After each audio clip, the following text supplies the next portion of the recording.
Welcome everyone. This is going to be the first of many in-depth videos on Zybooks going through the chapters. I'm going to do the best that I can to clear up some questions that you may have about what's going on and to give maybe a little bit better explanation of what you're going to be learning in Zybooks. And the first thing they talk about is variables and assignments of variables. And a variable is nothing more than a readable name that stores something in a memory location. So just think of it as when you go to Microsoft.com, you don't have to worry about the address of Microsoft.com. You just type in Microsoft.com. So if we have a variable called number that stores a number, it's going to assign it an memory address, and every time you use number, it knows to go to that memory address in here. So you can see, again, the memory over here and how it's worked. So let's just go to assigning a variable. Now, one of the things that I want to emphasize, a variable named X is not good. Anything that is one letter or even two letters is really not descriptive enough, except maybe for pi, because pi is still pi, meaning 3.141519, and num people is good. But notice how it's named here. The lowercase word first, and then every other word is capitalized, the first letter. That's called camel case, and that's what C++ uses. So we're going to look at assignments. You can only assign something from the right. In other words, the variable itself needs to be on the left, and whatever you're going to assign it needs to be on the right. So basically, this is seeing assigned to the variable X the number 5. So we can go through these different things here, but let's just go right to one of the exercises and see what is valid and what's not valid. Now again, this is going to assign to X the value of 1. So let's go and see if I'm correct. So now we have X equals Y. Well, Y must have a valid value in order to assign it to X. So this is basically the same rule of thumbs, and this looks good. So let's try this, and we're good. The next one is now, instead of assigning it Y or assigning it 2, it's going to do the sum here first of Y plus 2, and then it's going to put it into X. And then here we have an issue here. This is going to say X plus 1 equals 3. Well, we can't really do that because everything that needs to be assigned has to be on the right-hand side. It can't have any formulas on the left. So this is going to say invalid. So let's see if I'm right. And that's good. And here we have the same thing. You can't do X plus Y. This is an algebraic equation. So let's click on invalid and see what we get. So we're good here. So I'm not going to go through all of these things, except I will do the first one for you that hopefully will help you out. Now, the good thing is you get to do these as many times as you need. So if you do something wrong, it's going to do that. And let's just look here and say, given the variables X, Y, and Z. So we now know that X equals 9. So it wants us to find out what the value of Y is. So we're going to add 9 plus 1, and the value should be 10. We're going to check our answer, and if it's correct, we get a nice little thing in here. So that goes in here. So again, assigning with variables on left and right. Well, let's see what that is. So we have X equals X times 20. That really just basically means that you're going to multiply X times 20 and then replace the value of whatever X is with X plus or X times 20. So remember, you want to do everything on the right first and then assign it to what's on the left. So that was a simple variable. So let's go to our next section, and we're going to be doing variables of integer. And it's just basically int. There's different types of integers. There's short integer. There's just plain integer. There's long integers. There's long integers. There's unsigned integers. Mostly we're going to be working with just plain integers. So that is going to be sufficient for basically everything that we knew. So the way you declare an integer is you just type the keyword in it, int, and the name. Now, it's always good practice to initialize everything that you declare. Although the compiler will normally do that for you, it's really good practice just to be on the safe side. So you would put integer user age equals 0, but Zybooks is not requiring you to do that, so let's not worry about it. I'm trying to give you some good practices. So it just tells you to declare a variable named numPeople. Don't initialize it, so we'll do what it tells us. So we're going to go integer num. Now I'm going to make a mistake here on purpose, and hopefully you'll be able to pick out what it is. I did spell it right. So what I'm missing here is a semicolon, because this is an actual statement. So let's see what happens. And boom. So it's telling me that I need a semicolon, which we knew ahead of time. And let's move on in here.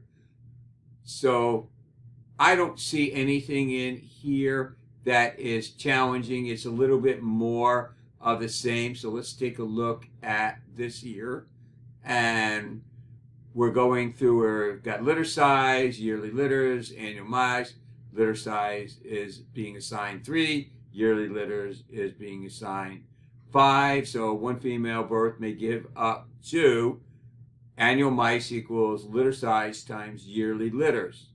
So in that case, we're going to be multiplying 3 times size. Now, a good habit to get into is to put any calculations inside parentheses. So you would have a left parenthesis here and a right parenthesis there. C++ does not care, but by doing that, number one, it makes your calculations look clearer and makes it the clarity a little bit better if you're looking at somebody else's code or you're looking at code that you haven't done for a while.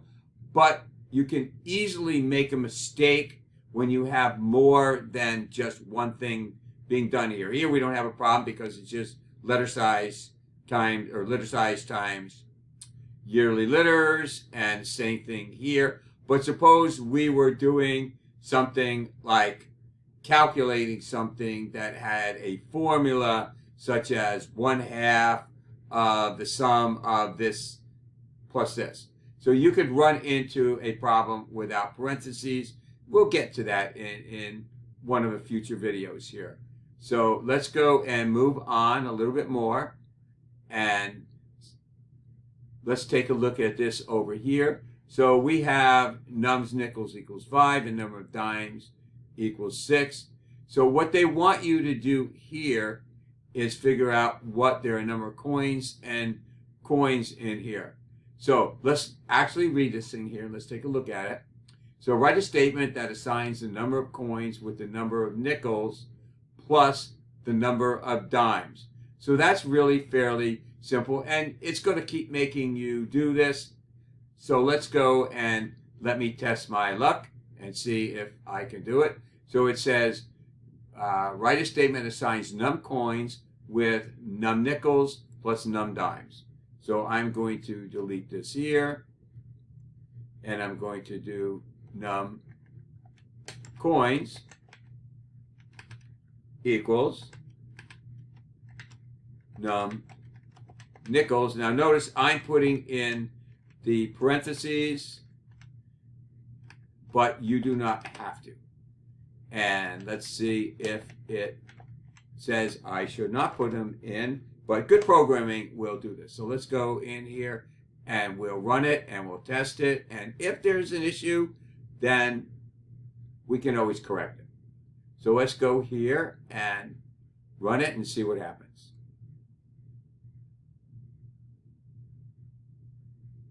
All tests passed, so it liked that. So we're good here. And initializing variables, I'll be honest with you, I am never a big fan of initializing variables in the declaration statement, but it's perfectly legal. You'll develop your own style. I prefer to initialize it to 0 and then assign it with a comment in here. That's my personal preference. And if you would like to do it this way, that's perfectly fine. So we are going to move on and write one statement that declares an integer variable, initializes it to 25. So you can just look up here and initialize it to 25 and you're in good shape. So again, I am not a big fan of initializing variables to anything other than 0, or if it's a string, a blank string. However, that's still going to work in C++, so you don't have to worry about it. I'm going to write a video and I'm going to present the ways that I would like for you to do things, and I think it will help you. I also have created a best practices video that applies to all C++ programming. It's not specific to this course because other professors will use this video and they will apply what they want. That's why if you look at this video, you'll see a lot of your professor may want you to do it another way.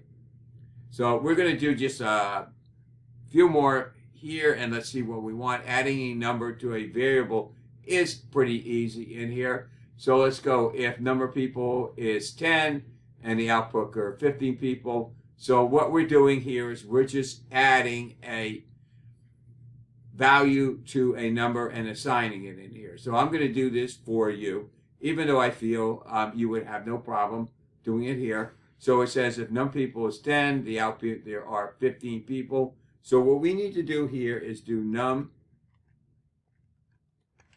people equals, and then we're going to add num5 to it. So we're going to do num people plus 5. Now that is not the preferred way of doing it. I'm going to show you the preferred way of doing it, and then I'll delete the comment. The preferred way of doing it is num people plus equals 5. That's the preferred way of doing it, but we'll get to that at a later date. So let's delete this here, and let's see if I did this correctly.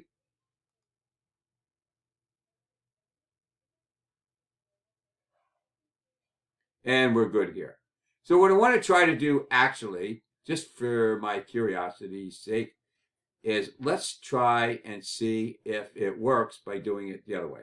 Let's try num people plus equals 5.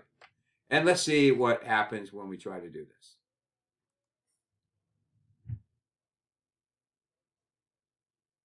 And it works. So this is the preferred way. So please feel free to use this. When you submit assignments to me that I will physically grade, I prefer that you do it this way.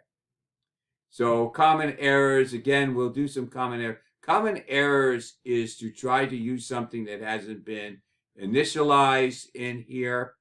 So I'm going to, we can look at this right over here. You can't do 21 equals dog count. It would have to be dog count equals 21. That's a very common mistake in here. So now what you would look at, integer amount owed equals minus 999. Now because it's an integer, that means it can be plus, minus, or plus in there. So you'll look up and see the values of a regular integer, and they're plenty big. So this one should not be an error. And now this may run into a problem based upon the fact that num days is basically not been initialized, and this has not been initialized. So you are using in a formula something that really has not been initialized, and yes, it may be 0 times 0 in here. So that one I'm going to let you work on your own, and we'll do that. So I am going to end right over here with identifiers and just mention that identifiers are case sensitive. So if I were to do short 1 and then make a capital S short 1, that would be something totally different in here. So Case sensitive really means that little letters are different than big letters. So just be very, very careful. That is one of the reasons why you always want to use camel case and stick to that, because that way you know that you're going to underscore, or rather you're going to make the first word all lowercase and then the capital letter for each and every word after that. And let's see if we're in here, style guidelines in here. So they talk about camel case in here. And there are different ways that you can declare a variable. You can start with an underscore, and you can start, obviously, with a letter, but you cannot start with a number. My personal opinion is, unless you have a reason for it, I would not declare a variable with an underscore unless you have two things that are identical and you want to separate the underscore to distinguish them, that they're very similar but they have different purposes in there. Again, we can talk more about that. This is okay, but really it's not camel case in here. So this should only be for a constant where everything is uppercase and you need this. So that is not actually camel case, but it is fine. The compiler doesn't matter. You want to always be consistent in your naming. So we're going to talk about naming variables in here. And just remember that what works isn't necessarily the best thing to do, or what's legal isn't necessarily the best thing to do. These are keywords. So you could not use this as a variable name in here. So you're going to be learning about things like auto.